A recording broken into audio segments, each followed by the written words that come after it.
How many discounts does USAA Auto Insurance offer? Too many to say here. Multi-vehicle discount, safe driver discount, new vehicle discount, storage discount, legacy. How many discounts will you stack up? Visit USAA.com/auto discounts. Restrictions apply. Raise the rudders! Raise the sails! Raise the sails! Captain, an unidentified ship is approaching. Over. Roger. Wait, is that an enterprise sales solution? Reach sales professionals, not professional sailors. With LinkedIn ads, you can target the right people by industry, job title, and more. We'll even give you a $100 credit on your next campaign.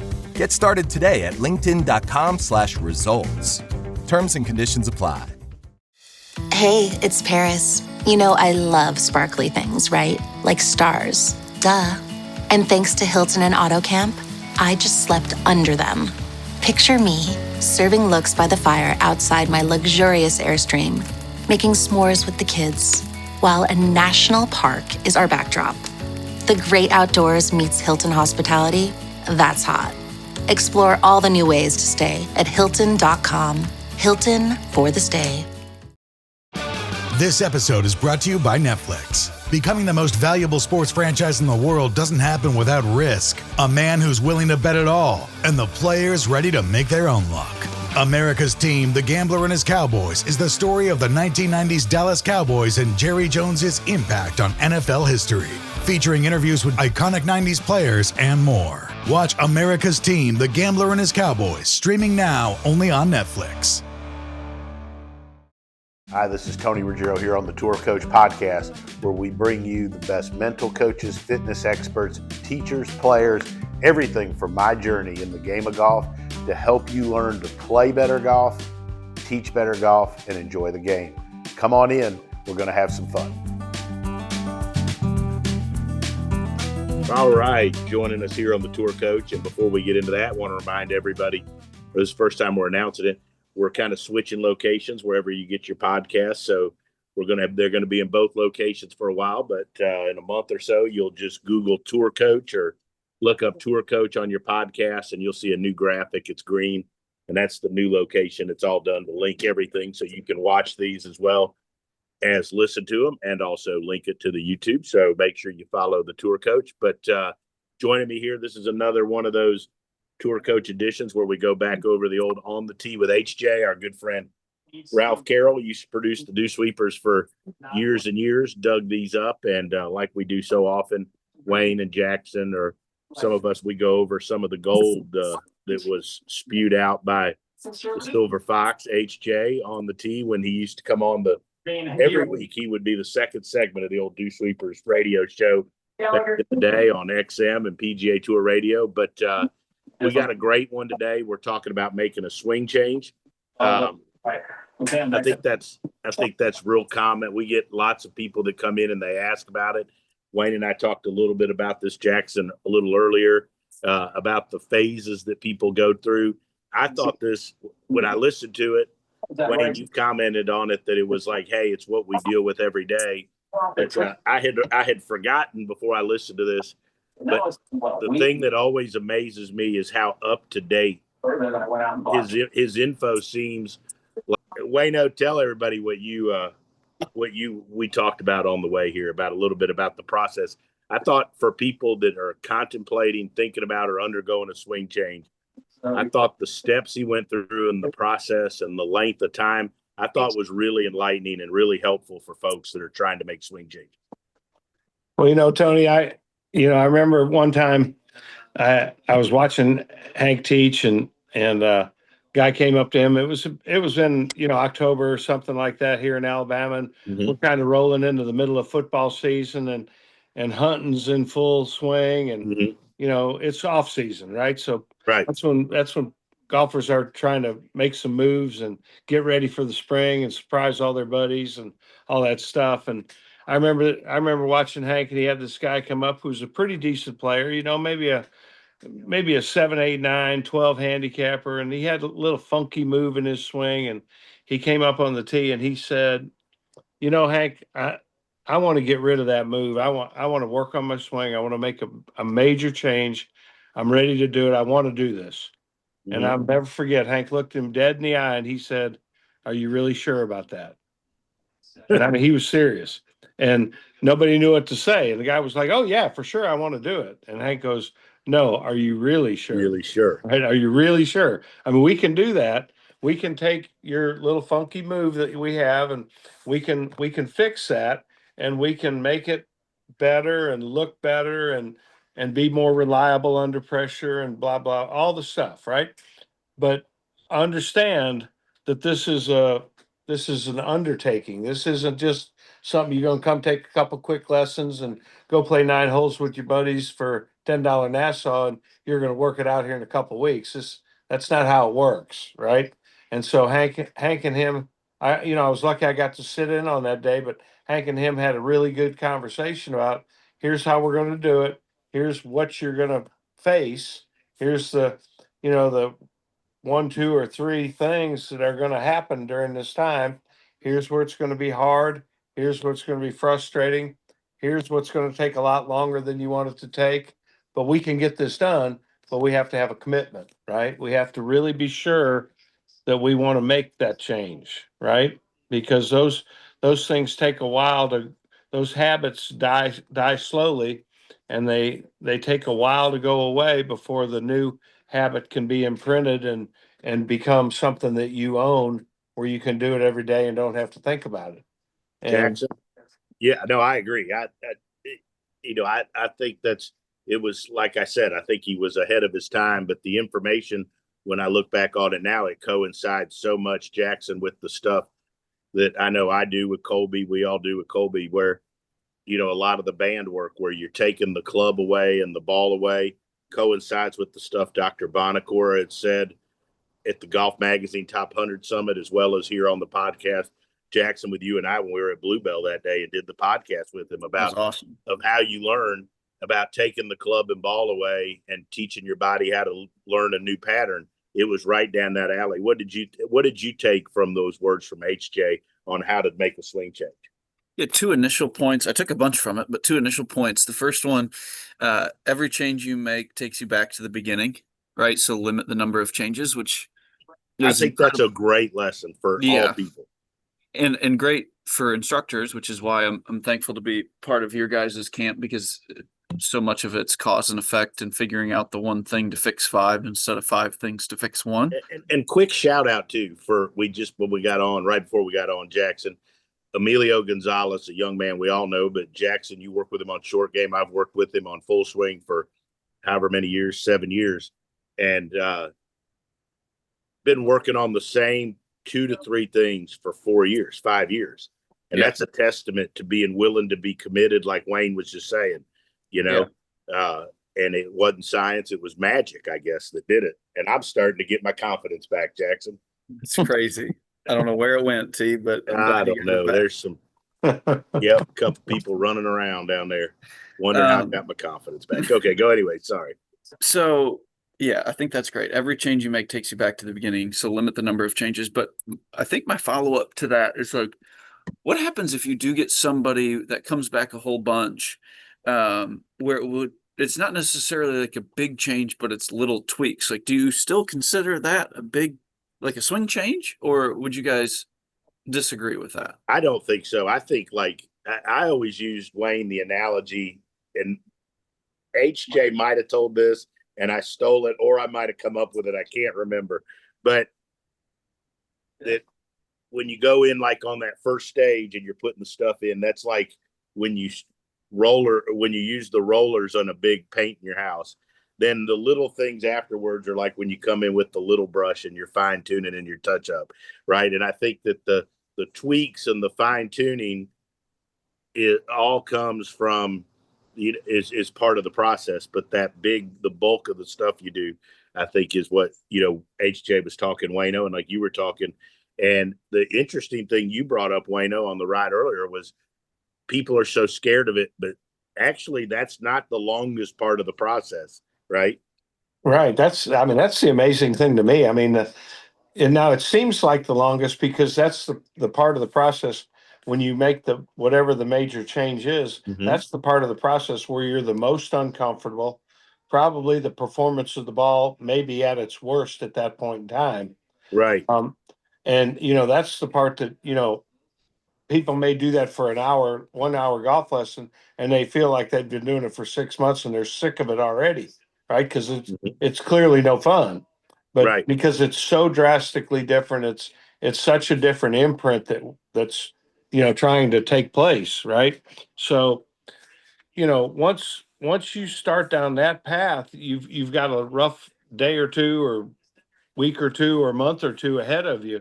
But once you get beyond that hump, and I think the key to the whole deal is what Hank used to talk about, was trying to get the performance taken away, where you don't have such negative reinforcement of maybe topping the ball or shanking the ball, or That's the key, to take the performance away.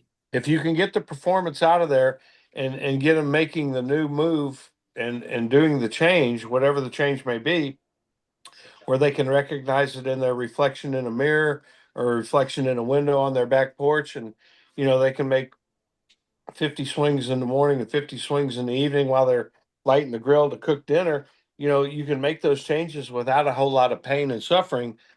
But if you stand out there on the driving range with unlimited golf balls and try to make those changes, it probably gets a little tedious, more tedious than people may want to go through the pain and suffering to do, right? But that's the thing that was amazing to me, is that's the shortest part of the process, the most painful one, but the shortest one. And then once you start to, you get a hold of the new pattern, or the new feel, or whatever it is, and you start to be able to pull it off. I find that if you can get people at that point, and you can get them doing it slowly, then they can start hitting the ball a little bit more solid, and avoid some of the pain and suffering, if you will.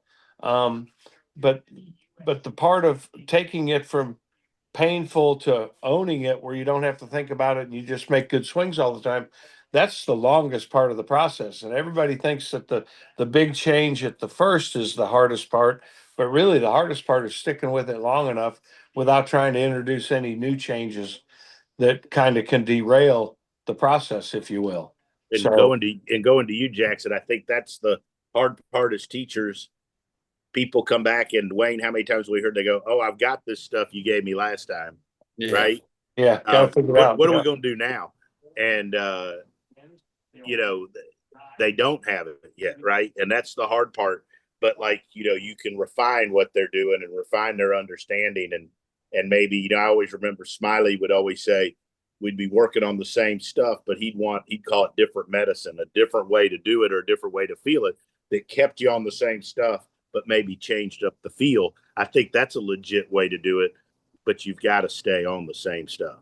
That's one of the biggest challenges of our job, is coming up with new and innovative ways to say the same thing 500 times, where people will work on it long enough to really learn how to do it. I mean, that's the creative part. And a lot of times when people come, and you say on the same thing for maybe 2 or 3 lessons, maybe over a month or two time, and you're saying the same stuff, they sometimes start to think, well, maybe this is all this guy knows. Maybe he doesn't know anything else.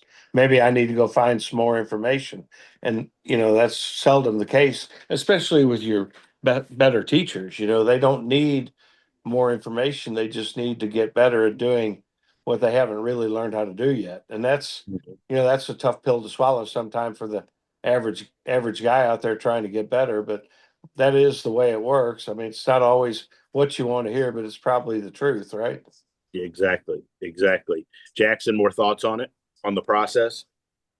Yeah, I think obviously very person specific. Like I've got 2 examples in my mind with probably younger guys, like college kids. One kid played for Georgia Southern, where making any sort of change, or I would even call it a tweak, with him was incredible, like painful. Yeah. Right. Like even if it was a setup thing, it was like the whole world changed. But then there's another kid that I've been working with for a couple of years, and like he makes changes way too quick. So I think those processes might look different for both of those guys, even though you're probably trying to get them to buy into the same thing. Where most of the time, I mean, those are probably your 2 outliers, right, on both ends of the spectrum, but kind of in the middle. In all reality, if somebody could come back with doing 10% of what we wanted in between lessons, I'd be fired up. Yeah, 100%.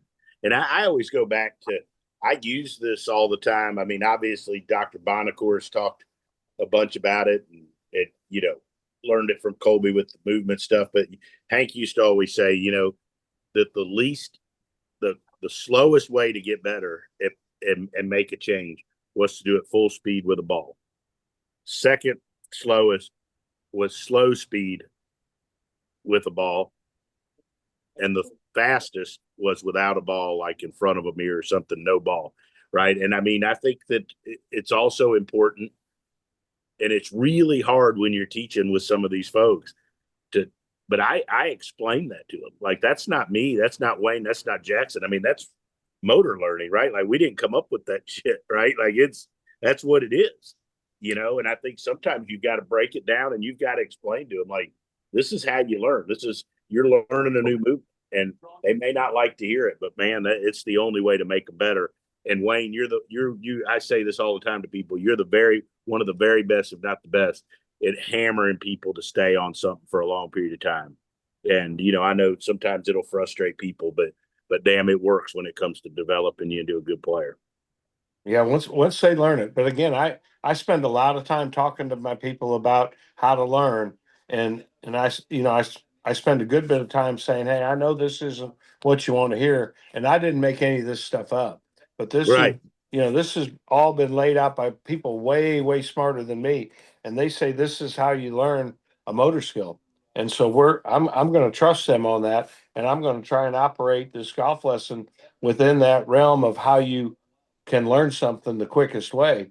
It may not be as quick as you want it to be. And I think, I think one of the funniest things was, I listened back at what Hank said in that one little segment, and he said, we're in a it wasn't that long ago, he's gone now, but it really wasn't that long ago. He said, we're in a segment of America, we want it now and we want it delivered.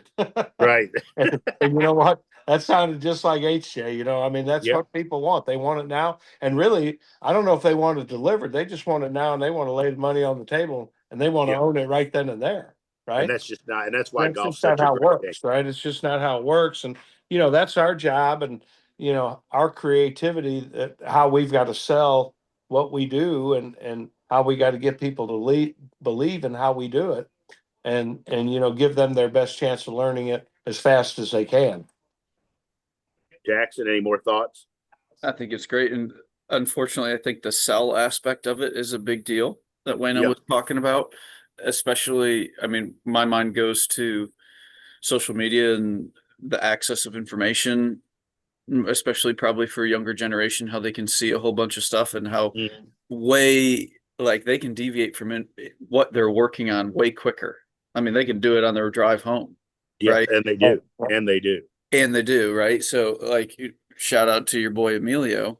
Like, I remember back in St. Simon's where he deleted Instagram because he was looking at too much stuff, and it wasn't getting him any better, right? Or like, I've got a player, they delete Instagram every morning, or they like put it back on their phone whenever they have to post, and then they delete it again just so they don't get tuned in with more golf. It's super easy to get lost in that stuff nowadays. You know, I think trying to be a young player coming up, Buddy Fleming, young player, super talented. Obviously, Wayne, you were around him down at Ocean Reef. Like, we were riding back, and he got to talk about, like, just how easy it is to sit there and you start going through this thing and maybe I should try this. Maybe I should try it. I mean, I think it's harder than ever to be disciplined enough to be great. I really do. I think it's incredibly, but that's why I think but it's so easy to see the ones that are going to become great, because at an early phase, they tend to have this discipline enough to put that stuff away. Right. And you can't blame the student, because they're just trying to access information that they think may help them, climb that ladder quick enough, and Absolutely. But to convince them of how to stay on their program and continue to talk them through that process is really an art of great teachers, certain great teachers of high level players. There's no question about that. To be able to get them to stay on their program long enough to truly learn it and achieve what they're trying to do. So if you're out there, go ahead, question? Jackson. Just a quick question. So like obviously you always hear players talk about how they don't want to think, right? If you do have somebody that you've been working with for a while and you're kind of on the right stuff, or like that it is getting better and they're buying into it, but you are doing some of that fine tuning, like, is there anything else you would do to get them to not think when they're playing? And I think it's awfully hard to tell somebody not to think. I think they're going to think of something, you know. And Greg Carton, give him a shout out. He always talks about helping them understand that it's human to be thinking about other stuff, right?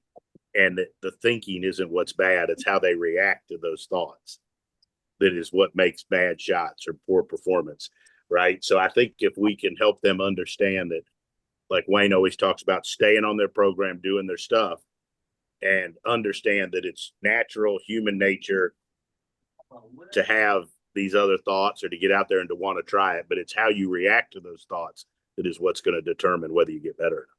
That's right. That's exactly right. There's no question. Because, I mean, people are going to think. And if you tell yourself not to think, I mean, you're lying to yourself because you're thinking about how not to think. Yeah, exactly. You're going to think. People are going to think, right? You just got to get them to figure out when they start getting off track and they're thinking about something they probably know it doesn't fit their program.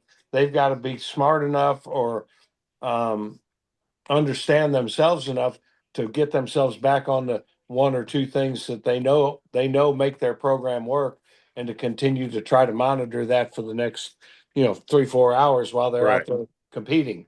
That's the thing. They're gonna think. You just got to get them understanding how to get back to thinking about the right things. And again, and to wrap it up, like the last, Doc always says too, I've adopted a lot of this, is like, if you can help them, and I use bands, and I know everybody else here does as well, but you can help them understand what it feels like to do whatever the new move is, and to get them focusing more on the feel when they're on the golf course or hitting balls rather than the thought or whatever. I do think that has a lot of value, and I do think that helps if they can get in touch with whatever it is. I feel it in my ass here, I feel it in my shoulder, whatever it is. If you can help them figure out what it feels like, I think they got a better chance to do that under pressure. Well, they can certainly get out there when they've done that with the bands, and they put some pressure on so they can feel different areas of their body. They can certainly get out there on the golf course and make some slow practice swings getting ready to play, and they can try to acquire that feel and acquire that motion that they can step up then and turn it into a shot and possibly or probably at that point do it under pressure. So no question. Again, that's all about bringing them around to getting them back on their program, their feel, whatever their specific thing is that allows them to achieve success. Awesome, guys. Jackson, great insight. Wayne, great insight, especially for going back over the HJ stuff. Everybody listening, you're going to listen to now. It's from several years ago from the old Dew Sweepers Golf Show. Silver Fox himself, HJ, Hank Johnson, on the tee with Hank Johnson. I love doing these with you guys. The stuff's so timeless. It's great. And like Tim Watts said to us down at Ocean Reef, it's gold. It's gold, right? Solid gold. He was right. So, guys, thanks so much as always. Everybody, keep listening, keep learning, and keep getting better.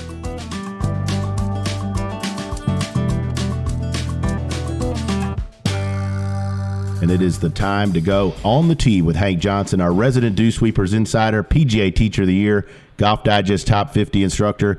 And today, Hank, we're going to talk a little bit about something that I know every serious golfer's contemplated at some point, and they really need to understand what goes along with it, and that's making a swing change. Well, Tony, I'm looking forward to talking about this topic because it's kind of what we deal with all day, every day. And it is a big question, and there are a lot of opinions out there, so let's get to it. Let's get to it. Let's talk about some of the things that people are going to encounter and why people should change their swing and so forth. So let's go ahead. Well, I think the first thing is to determine whether you really can make a swing change. There are a few opinions out there that once your swing is established, you really can't change it. Now, that's not true. You can't change it without a good bit of work. But if you're willing to do the work and take the time, you absolutely can change it permanently so that you've developed a new habit and you have a new golf swing. But it's not a quick process. So you need to understand that, yes, you can make a change, and yes, it's going to take a good bit of time. Because basically what you're doing is substituting one motor program in your brain for another. You're rewiring the part of your brain that runs your body and moves your body when you make a golf swing. No, let's talk about the stages, Hank, that go into making a swing change. I know you've got them up there on the website for everybody, but I think they're really valuable for people to understand what they're going to go through, because so many people come and they really lose patience. I don't think they understand that they are, substituting a motor skill and don't understand the stages that you're going to go through. Well, the stages of motor learning, and I didn't invent these. These are pretty well documented in all the research that the experts in that field have done, are the beginning stage. And in the beginning stage, you're trying to do something that's brand new, and whether it's just starting to play golf or changing the way you do it, it's still new, and it's awkward and uncomfortable. It requires you to remind yourself a lot to do it. The output in terms of the shots is not very good, but the beginning stage is a very awkward, robotic, uncomfortable feeling time. Not very much fun to go through, and some people bail out during that first period. Now, when you've been through the beginning stage, you get to the intermediate stage, and the intermediate stage is a stage where your performance starts to get better because you get a little bit more natural at doing this new golf swing, and you don't have to remind yourself mentally quite so much in terms of what you want to do. You still have to think about it because it won't happen unless you direct your body to do it, but it's less awkward, less uncomfortable, less robotic feeling, and the output is better. Shots get better.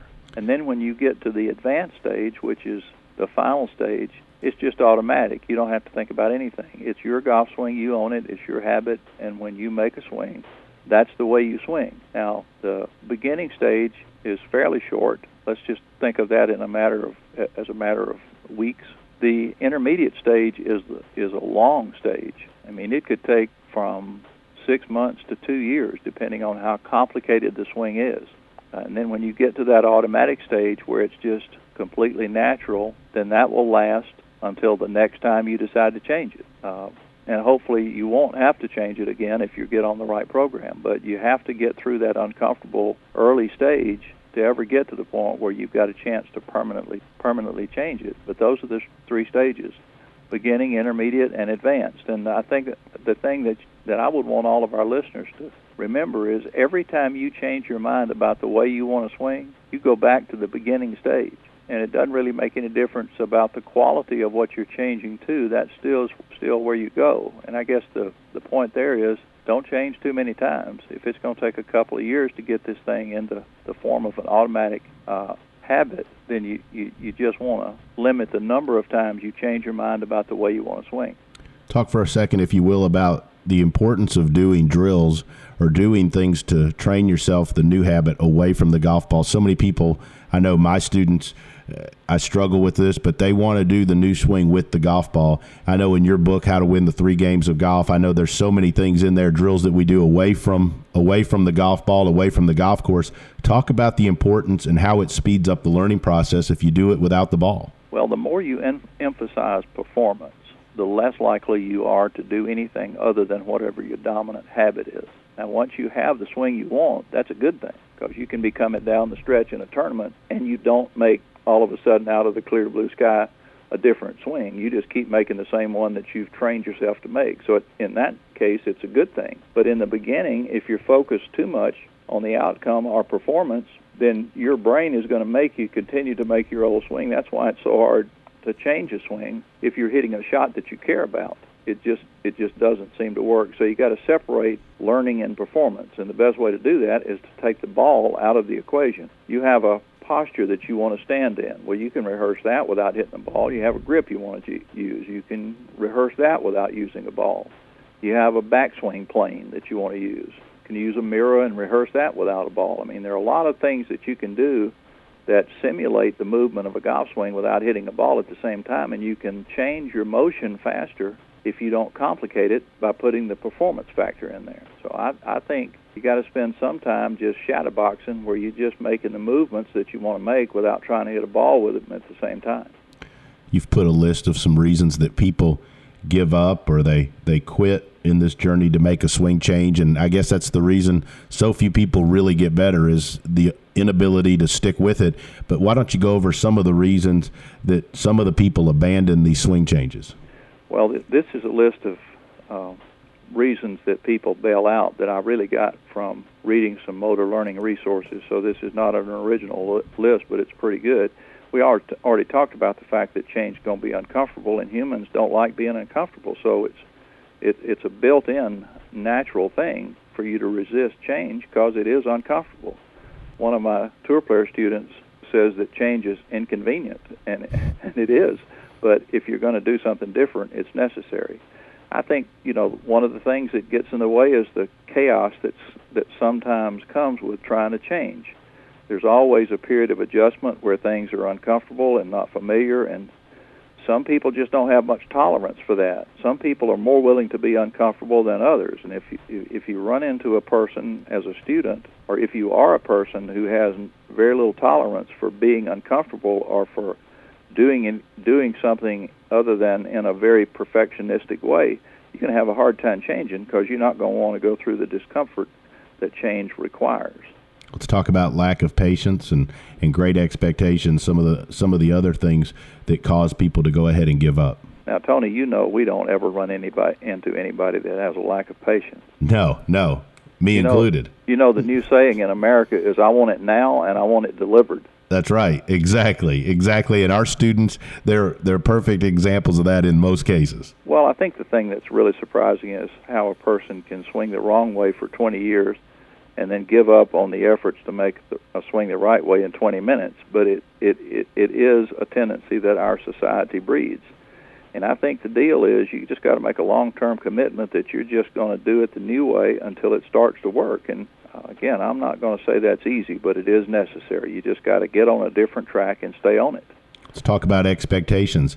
How do your expectations affect your ability to progress and to stick with the swing change? Well, if you think about it from this perspective, disappointment is not fun, but you can't have disappointment without expectations. Disappointment has to be based on not getting something that you expected to get. So if you go into a lesson program or you go into a swing change program and you're expecting immediate, dramatic improvement, that's unrealistic, and you're setting yourself up for a letdown. So you're setting yourself up for frustration and anxiety, and you're going to end up probably backing away from the program because you're just not going to be able to handle the disappointment. Now, the key is just not to have any expectation other than expect yourself to do it the right way every time. I have a young student who's going through a change program this summer, and it's the right time to do it because there's not really any pressure this summer on this young player's game unless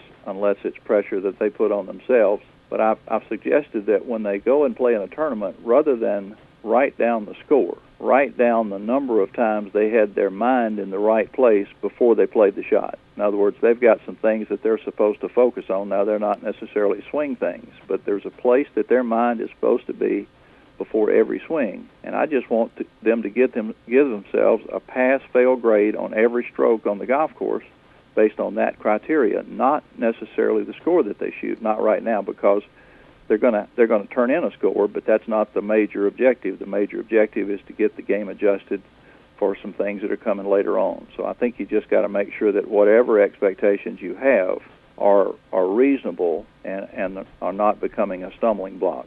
Hank, wonderful stuff as always. I think we really helped some people out. I think we helped some teachers out there with their students. If people pay attention to this stuff and really understand it, I think it'll help them as they venture on into making swing changes and improving their game. Well, I hope so, Tony. This show is a lot of fun, and I know it's reaching a lot of people, and I appreciate you giving me the opportunity to be a part of it. Well, as always, it's great information, Hank. And for all you dew sweepers out there, if you're thinking about making a swing change, go to DewsweepersGolfShow.com and read Hank's insights into making a swing change. I think you'll be better off if you do. Hank, we'll look forward to talking to you next week as we go on the tee. Thanks, Tony. Good to be with you.